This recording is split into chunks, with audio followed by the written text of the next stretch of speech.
할렐루야. 네, 안녕하세요. 금요일날 주말입니다. 주말의 시작이죠. 오늘도 하나님 말씀을 함께 보면서 하나님의 그 뜻이 우리를 향한 개인적인 그 뜻이 어떤 것인지를 조금이나마 살펴보면서 살아내가시는 저와 여러분이 되기를 같이 기도하겠습니다. 말씀은 오늘 창세기 38장의 이야기인데 성경을 보다 보면 쉽지 않은 이야기들이 있는데 오늘이 바로 그 이야기 중에 하나입니다. 어떻게 해석을 해야 될까? 이 유다와 그리고 며느리인 다말의 관계인데요. 우선 말씀은 1절부터 11절까지입니다. 38장. 그 후에 유다가 자기 형제들로부터 떠나 내려가서 아둘람 사람 히라와 가까이 하니라. 유다가 거기서 가나안 사람 수아라 하는 자의 딸을 보고 그를 데리고 동침하니 그가 임신하여 아들을 낳음에 유다가 그의 이름을 에리라 하니라. 그가 다시 임신하여 아들을 낳고 그의 이름을 오난이라 하고 그가 또다시 아들을 낳고 그의 이름을 셀라라 하니라. 그가 셀라를 낳을 때에 유다는 거십에 있었더라. 유다가 장자 엘을 위하여 아내를 데려오니 그의 이름은 다말이더라. 유다의 장자 엘이 여호와 보시기에 악함으로 여호와께서 그를 죽이신지라. 유다가 오난에게 이르되 내 형수에게로 들어가서 남편의 아우된 본분을 행하여 내 형을 위하여 씨가 있게 하라. 오난이 그 씨가 자기 것이 되지 않은 줄 알므로 형수에게서 들어갈 때 그의 형에게서 씨를 주지 아니하려고 땅에 설정하매 그 일이 여호와 보시기에 악함으로 여호와께서 그도 죽이시니 유다가 그의 며느리 다말에게 이르되 수절하고 내 아버지 집에 있어 내 아들 셀라가 장성하기를 기다리라 하니 셀라도 그 형들 같이 죽을까 염려함이라. 다말이 가서 그의 아버지 집에 있으니라. 야곱의 아들들 중에서 유다의 이야기가 나옵니다. 갑자기. 37장까지는 요셉의 이야기, 우리가 잘 알고 있는 야곱 뒤에 요셉의 이야기가 나오는데 갑자기 38장에 유다와 이 다말의 이야기, 며느리인 첫째 아들의 며느리인 다말의 이야기가 나오고 그 다음에 다시 39장으로 넘어가면서 요셉의 이야기가 다시 또 계속해서 이야기가 진행이 되는 그런 구조입니다. 그렇기 때문에 이 38장이 갑자기 왜 이곳에서 붙여졌는지를 조금은 의아한 표현이기도 하고 의아한 파트이기도 합니다. 심지어 이야기가 결국에는 이 당시의 이스라엘 민족들에게 그리고 당시 그 고대법 가운데서 행해졌었던 수혼법이라는 것이 아마 이 역사적인 배경 가운데 이해가 돼야지만 가능한 이야기인데 수혼법, 영어로 얘기하면 Redeemer, 뭐 거의 예수님을 Redeemer라고 하죠. 그런 이제 구원에 이르는 그런 뜻을 찾아가 보면 첫 번째로는 당시 그 시대적인 배경이 남성으로 인해서 대를 잇기 때문에 혹여라도 자신이 아들이 둘이나 셋이 있었을 때 첫째 아들로 결혼이 됐었던 며느리가 아직 아기가 없는데 첫째 아들이 어떤 이유로 인해 가지고 죽게 된다면은 그것을 그 며느리를 첫째 아들 며느리를 과부가 된 상태이기 때문에 그녀를 자신의 둘째 아들에게 가까운 친척에게 씨를 받아서 이 첫째 아들의 이름 대를 잇게끔 하게 되는 법이 바로 이 수혼법 Redeemer라는 그런 제도입니다. 크게는 두 가지인데 대를 잇기 위해서 이 법이 있었기도 했고요. 두 번째는 과부를 지키기 위한 살리기 위한 거죠. 당시에 과부라 하면 지금과는 좀 다른 배경이겠지만 왜 그녀가 과부가 되었는가? 그녀의 어떠한 죄 때문에 그녀의 남편이 죽게 됐다라는 것이 당시에 팽배적으로 베이스로 깔려 있었던 사상이고 그로 인해서 과부가 된 여자들은 어떠한 사회적인 그런 정황상 여자가 일을 할 수 있는 부분이 없었던 사회인데도 불구하고 죄인인 그러한 자신의 어떤 가지고 있었던 죄 때문에 그렇게 됐기 때문에 결과물로 과부는 일을 더 못했겠죠. 그 말은 죽게끔 내버려 둘 수 있었던 제도가 과부에 대한 부분이기도 합니다. 그러한 것이 동일하게 고아도 비슷했고요. 그렇기 때문에 예수님께서 신약 시대에 오셨을 때 과부와 이 고아들을 향해서 더욱더 많은 관심을 둘 수밖에 없었던 것 같기도 해요. 그와 같이 지금 이 다말이 하나님 보시기에 악함으로 첫째인 장자가 죽게 되고 장자의 며느리였던 다말의 이야기가 여기서 나옵니다. 그죠?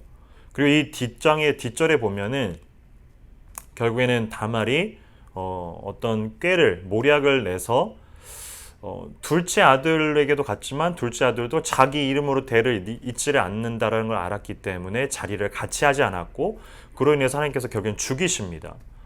그래서 이제 유다가 급해졌어요. 아들은 나머지 한 명, 엘밖에 안 남았는데 셋째밖에 안 남았는데 그가 혹시 또 죽을까봐 그녀 즉 며느리와 조금 거리를 두고 있는 상황입니다. 이 상황 속에서 다말이 어떻게 하냐면 유다와 동침을 하는 거죠. 창녀로 위장해서. 그 말은 시아버지인 유다가 창녀들과 이렇게 즐겼었다라는 이야기도 됩니다. 이런 말도 안 되는 이야기들을 유다가 하고 있는 행위 자체가 이게 어떻게 이해가 될 수 있을까라는 생각들을 좀 해보게 됩니다. 마태복음 1장 1절인데요. 예수님의 계보, 족보가 나옵니다. 1장 1절에 아브라함과 다윗의 자손 예수 그리스도의 계보라, 족보라. 아브라함이 이삭을 낳고 이삭은 야곱을 낳고 야곱은 유다와 그의 형제들을 낳고. 우리가 창세기 통해서 봐왔었던 아브라함, 이삭, 야곱, 그 다음에 요셉일 것 같은데 지금 예수 그리스도의 즉 예수님의 그 계보, 족보가 어떻게 시작되냐면 아브라함, 이삭, 야곱 그리고 총리인 이 요셉으로 넘어가는 것이 아니라 오늘 우리가 봤었던 유다로 넘어간다라는 겁니다. 유다의 그 족보 가운데 요셉의 족보가 아니라 그 승승장구하고 있고 사회적인 지위가 높았었던 드리머, 꿈꾸는 자라고 얘기했었던 요셉의 지위로 요셉의 족보로 이어져 가는 것이 다윗이고 다윗 밑에 솔로몬이고 솔로몬 밑에 예수 그리스도가 아니라 이 유다로 넘어가는데 그 유다를 보면 형편없다라는 거죠. 3절에 유다는 다말은 유다가 지금 결혼했었던 여인 자체가 가나안 수아라고 하죠. 수아 사람. 그러니까 가나안 사람, 즉 이방 여인들과 결혼을 하고 있는 상황인데 그 중에서 며느리 다말에게서 메레스가 나오고 세라를 낳고 베레스. 그리고 5절에 보면 살몬은 라합에게서 이 족보 밑에 따져보니까 살몬이 나오는데 살몬이 라합 기생이죠. 그리고 보아스를 낳고 보아스가 우리가 잘 알고 있는 룻기를 통해서 보아스는 룻, 즉 이방 여인과 함께 오벳을 낳는데 오벳이 누구냐면 다윗 왕의 아버지시죠. 그리고 그 다윗 가운데 아들인 솔로몬은 누굴 통해서 낳냐면 우리야의 아내, 우리가 잘 알고 있는 다윗의 큰 오점 중에 하나라고 생각하고 있는 우리야의 아내인데 우리야는 이 남자 이름이니까 우리야는 햇사람이라고 표현이 되고 있고요. 햇사람인즉슨 이방 민족이라는 거죠. 그러면 또 우리야의 아내이기 때문에 햇사람일 가능성이 많다라는 거죠. 즉 다윗이 지금 자신의 그런 아내들 중에서 솔로몬으로 이어져 가고 있는 족보는 이 우리야의 아내의 족보를 통해서 간다라는 겁니다. 그리고 그 솔로몬이 나중에 예수 그리스도까지 이어져 간다라는 거죠. 족보만 보더라도 어지럽고 오늘 읽었었던 본문만 보더라도 쉽지 않은 내용인데 이것이 무엇을 의미할까입니다. 우리가 생각하건대 예상하건대 혹은 예측하건대 위양이면 다윗의 족보가 그 위에 좀 괜찮은 집안, 창녀, 이방 여인 이게 아니지 않을까요? 라는 이야기를 하고 싶다라는 거죠. 우리 안으로 들어왔었던 그 구원의 영역들은 우리의 조건과 자격과는 무별하다라는 것을 이야기해주고 있다라는 겁니다. 다시 한번 말씀드리면 우리 안으로 찾아 들어온 그 구원이라는 것은 우리로부터 조건과 자격을 찾아볼 수 없게끔 우리의 조건이 없다라. 우리의 조건으로는 구원과 어떤 충족되는 자격이 없음을 성경이 지금 상당하게 친근하게 표현해주고 있다라는 겁니다. 예수 그리스도의 계보를 위로 올라가 보면 말이 안 되는 것 같아요. 창녀고 이방 민족이고 그리고 그의 아버지의 행위들은 더할 나위 없고, 이러한 속에서 구원의 영역들로 이어져 가고 있는 하나님의 그런 놀라우심들, 그러하기 때문에 우리의 집안을 몇 대째 목회자가 이게 우리에게 그렇게 중요하지 않다라는 겁니다. 바로 오늘 그 받은 그 구원의 이름은 우리에게 조건을 찾을 수 없는 하나님이 시작하시고 개입하시고 그리고 그것을 우리가 통해서 하나님 앞에 엎드려지는 그 구원임을 우리가 기억을 해야 된다라는 겁니다. 쉽지 않은 이 창세기 38장을 통해서 우리가 들여다봐야 될 것은 그 부분이 매우 중요한 부분이라는 겁니다. 구원은 우리로부터 비롯된 것이 단 하나도 없습니다. 그가 착하든 그가 나쁘든 그가 좋은 일을 많이 했건 나쁜 일을 많이 했건 단 하나도 우리로부터 우리가 받은 그 큰 은혜, 형용할 수 없고 표현할 수 없고 측정할 수 없는 이 구원이란 이름을 어느 것 하나도 우리로부터 찾을 수 없다라는 것을 성경이 친히 우리에게 표현해 주고 있다는 겁니다. 무조건을 가지고서 받은 그 은혜가 바로 구원의 시작이고 형성이며 완성이 돼가는 과정일 겁니다.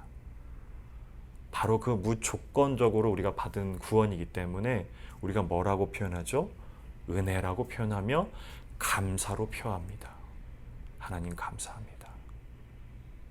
오늘도 그 감사 가운데 살아내 가시는 저와 우리 성도님들 그리고 주말이 되기를 기도하겠습니다. 함께 기도합니다. 참 좋으신 하나님 아버지, 아무리 둘러보건대 누구를 보건대 구원은 우리로부터 비롯된 것이 단 하나도 없음을 우리가 깨닫게 됩니다. 그 받은 구원을 착각해서 오해해서 마치 우리가 마땅히 받은 것으로 여겨지지 않게 하여 주시옵소서. 받은 것이 무료이고 공짜고 프리이기 때문에 그것을 책임을 다해서 의무를 다해서 받은 은혜를 알므로 깨달음으로 오늘도 그 은혜를 전할 수 있는 저와 우리 성도님 되게 하여 주시옵소서. 내 삶의 영역에서 가까이 있는 가족에게, 내 아내와 내 남편에게, 내 부모에게, 내 자녀에게, 그리고 내가 조금 더 멀리 있는 내 주변 사람들에게, 그리고 이 지역 가운데, 그리고 나아가서 미국과 온 세계 가운데, 우리나라 가운데 하나님의 그 구원의 영역들이 이렇게 차츰차츰 전해질 수 있도록 받은 구원을 생각하며 깨달으며 오늘 하루를 충실히 살아내가게 하여 주시옵소서. 감사합니다. 예수님 이름으로 기도합니다. 아멘.